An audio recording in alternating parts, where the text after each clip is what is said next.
জয় গুরু বন্ধুরা, কেমন আছো? আশা করি সবাই ভালো আছো।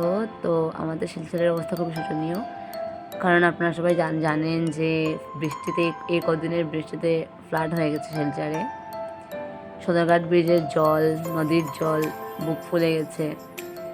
এত স্রোত ছিল, ফোনের ভিডিওতে এত বোঝা যাচ্ছে না, কিন্তু খুবই বেশি স্পিডলি স্রোত যাচ্ছিল, এত স্রোত ছিল আর কি। দেখে ভয় লাগছিল। যারা নদীর কিনারে থাকে বা থাকছো, তাদের জন্য খুবই খারাপ একটা সময়, কারণ সবাই ঘরেই জল ঢুকে গেছে অলমোস্ট। তো সদরঘাট থেকে ফিরে আসার সময় আবার আমি একবার যাই অন্নপূর্ণা ঘাটে, এখানে একটু দেখি কী অবস্থা। তো অন্নপূর্ণা যখন ঘাটে ভিজে গেলাম, তখন দেখলাম অনেক টুরিস্ট এখানে জল দেখার জন্য এসেছে। খুবই পরিচিত আমাদের সেন্টারেরই সবাই।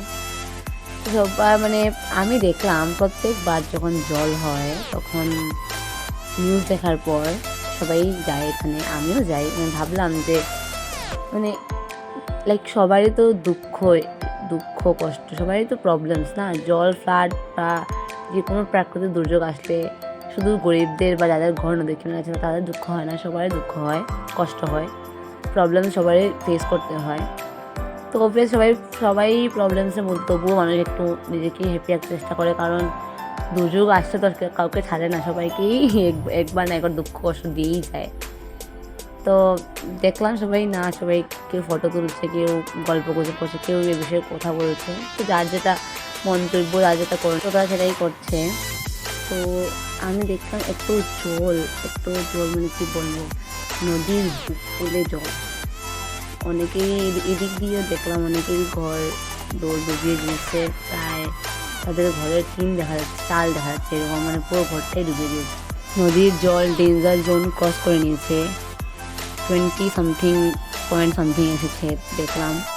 এত জল হয়েছে। যদি আজ রাত বৃষ্টি হয় তাহলে তো শিলচরের প্রত্যেক জায়গায় প্রায় জল ঢুকে যাবে, অনেকেই ঘরে ঘরে দৌড়ে জল ঢুকে যাবে।